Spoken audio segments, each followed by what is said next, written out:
اعوذ باللہ من الشیطان الرجیم بسم اللہ الرحمن الرحیم۔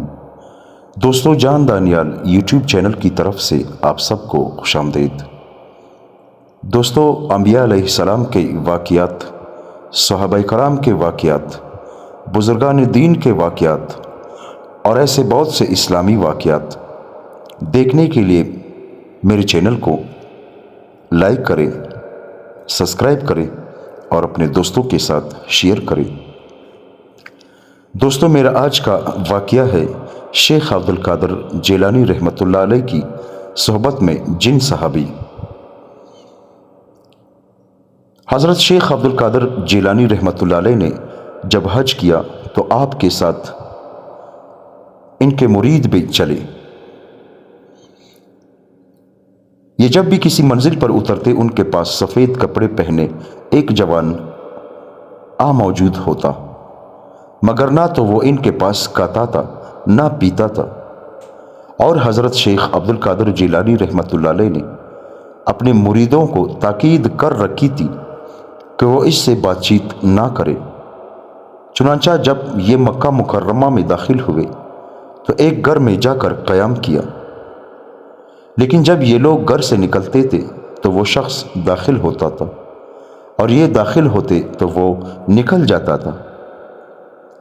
ایک مرتبہ سب لوگ نکل گئے مگر بیت الخلاء میں ایک شخص باقی رہ گیا تھا۔ اسی دوران وہ جن داخل ہوا، جبکہ اس کو کسی نے نہیں دیکھا تھا۔ اس نے تیلی کو لی اور ایک مینگنی نکال کر کھائی تو وہ جوان بیت الخلاء سے نکلا اور اس کی نگاہ اس پر جا پڑی تو وہ جن وہاں سے چلا گیا، پھر کبھی بھی ان کے پاس نہ آیا۔ تو اس شخص نے حضرت شیخ عبد القادر جیلانی کو اس کی اطلاع کی تو آپ نے فرمایا، یہ شخص ان جنات میں سے تھے جنہوں نے آن حضرت صلی اللہ علیہ وآلہ وسلم سے قرآن پاک سنا تھا اور جنات میں شرف صحابیت حاصل کیا تھا۔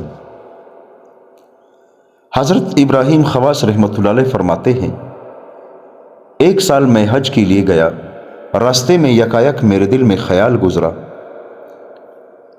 کہ تو سب سے علیحدہ ہو کر شارع عام چھوڑ کر چل۔ چنانچہ میں عام راستہ چھوڑ کر دوسرے راستے پر چلنے لگا۔ میں 3 رات برابر چلتا گیا، مجھے کھانے کا خیال آیا، نہ پینے کا، نہ کوئی دوسری حاجت پیش آئی۔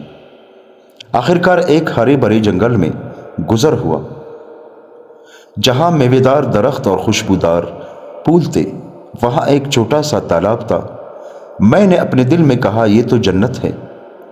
اس سے میں بہت حیران تھا اور فکر میں تھا کہ لوگوں کی ایک جماعت آتی ہوئی نظر پڑی جن کا چہرہ آدمیوں جیسا تھا، نفیس پوشاک، خوبصورت پٹکے سے آراستہ۔ آتے ہی ان لوگوں نے مجھے گھیر لیا اور سب نے سلام کیا۔ میں نے جواب دیا، وعلیکم السلام ورحمۃ اللہ وبرکاتہ کہا۔ پھر میرے دل میں خیال گزرا کہ شاید یہ لوگ جن ہیں اور یہ عجیب و غریب قوم ہے۔ اتنے میں ایک شخص ان میں سے بولا، ہم لوگوں میں ایک مسئلہ درپیش ہے اور باہم اختلاف ہے اور ہم لوگ جن قوم ہے۔ ہم نے خدا بزرگ کا کلام جناب رسالت حضرت محمد صلی اللہ علیہ وآلہ وسلم کی زبان مبارک سے سن کر لیلۃ العقبہ میں شرف حضوری حاصل کیا۔ حضرت محمد صلی اللہ علیہ وسلم کے کلام مبارک نے ہماری تمام دنیا کے کام ہم سے لے لیے اور خداوند تعالیٰ نے یہ مقام اس جنگل میں ہمارے لیے مقرر فرمایا۔ میں نے دریافت کیا کہ جس مقام پر میری ہمراہی ہے یہاں سے کتنے فاصلے پر ہے؟ یہ سن کر ان میں سے ایک مسکرایا اور کہا، اے ابو اسحاق، خداوند عالم کے اسرار و عجائبات میں یہ مقام جہاں اس وقت تو ہے، ایک انسان کے سوا آج تک کوئی نہیں آیا اور وہ انسان تیرے ساتھیوں میں سے تھا۔ اس نے یہاں وفات پائی اور دیکھو وہ اس کی قبر ہے، اور اس کی قبر کی جانب اشارہ کیا۔ وہ کاربر تالاب کے کنارے تھی، اس کے گرد باغیچہ تھا جس میں پھول کھلے ہوئے تھے۔ ایسے پھول اور خوشنما باغ میں نے کبھی نہ دیکھا۔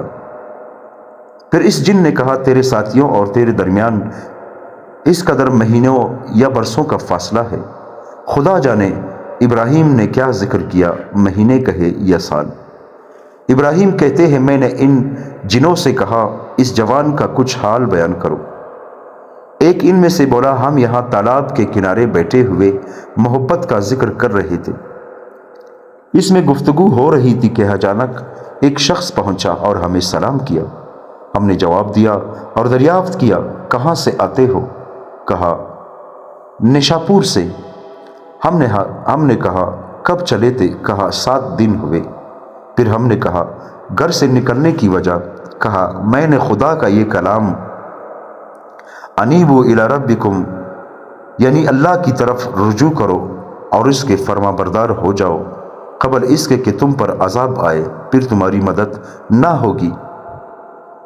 ہم نے کہا انابت تسلیم اور عذاب کی کیا معنی ہے؟ جواب دیا انابت یہ ہے کہ اپنے رب سے رجوع کر کے اس کا ہو رہے۔ راوی کا بیان ہے کہ اصل قصہ میں نے تسلیم کا ذکر، شاید تسلیم کی معنی یہ ہے کہ اپنی جان اس کے سپرد کر دے اور یہ جانے کہ خدا میری بنسبت اس کا زیادہ مالک و مستحق ہے۔ پھر کہا اور عذاب، اور ایک چیخ ماری اور مر گیا۔ ہم لوگوں نے اسے یہاں دفن کر دیا اور یہی اس کی قبر ہے، خدا اس سے راضی ہو۔ ابراہیم کہتے ہیں مجھے ان کے بیان اوصاف سے تعجب ہوا، پھر میں قبر کے پاس گیا تو اس کے سرانے نرگس کے پھولوں کا ایک بہت بڑا گلدستہ رکھا ہوا تھا اور یہ عبارت لکھی ہوئی دیکھی کہ خدا کے دوست کی قبر ہے، اسے غیرت نے مارا ہے، اور ایک ورق پر انابت کی معنی لکھے تھے۔ کہتے ہیں جو کچھ لکھا تھا میں نے پڑھا، قوم جن نے بھی اس کے معلوم کرنے کی درخواست کی، میں نے بیان کیا تو بڑے خوش ہوئے اور کہا ہمیں ہمارے مسئلے کا جواب مل گیا۔ ابراہیم کہتے ہیں پھر میں سو گیا اور مجھے ہوش نہ آیا، اور نیند سے بیدار ہوا تو مکہ مکرمہ میں حضرت عائشہ رضی اللہ تعالیٰ عنہا کی مسجد کے پاس اپنے آپ کو دیکھا۔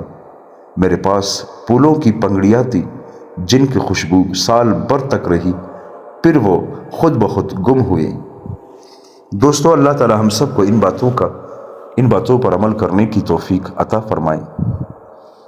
ان واقعات کو بیان کرنے کا میرا مقصد دوستو یہ ہے کہ ہم کچھ سیکھیں، اپنی زندگی میں کچھ تبدیلی لائے، اپنی زندگی کو اللہ کے اور اس کے رسول کے بتائے ہوئے طریقوں پر گزارے۔ یعنی بزرگان دین کی جو زندگی تھی، یعنی انہیں عذاب قبر سے اور خدا کے عذاب سے کتنا خوف تھا۔ اس واقعے میں آپ نے سنا کہ اللہ کا ولی تھا، قرآن کی ایک آیات اس کے ذہن میں تھی، اس نے سنی اور اس پر عمل کیا اور گھر سے چل پڑا کہ اللہ تعالیٰ کی طرف رجوع کرو۔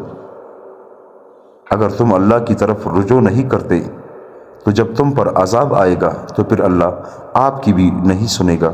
صرف اس ایک آیات کی وجہ سے اس بزرگ نے اپنا سب کچھ چھوڑ کر ایک جنگل میں اللہ کی عبادت کے لیے نکلا ہوا تھا، لیکن اس خوف سے اسے موت آئی کہ وہ اسی جنگل میں دفن ہوا۔ دوستو، اس ویڈیو کو آگے اپنے دوستوں کے ساتھ شیئر کریں، اس کار خیر میں اپنا حصہ ضرور لیجئے۔ اللہ تعالی ہم سب کو عمل کرنے کی توفیق عطا فرمائے، آمین ثم آمین۔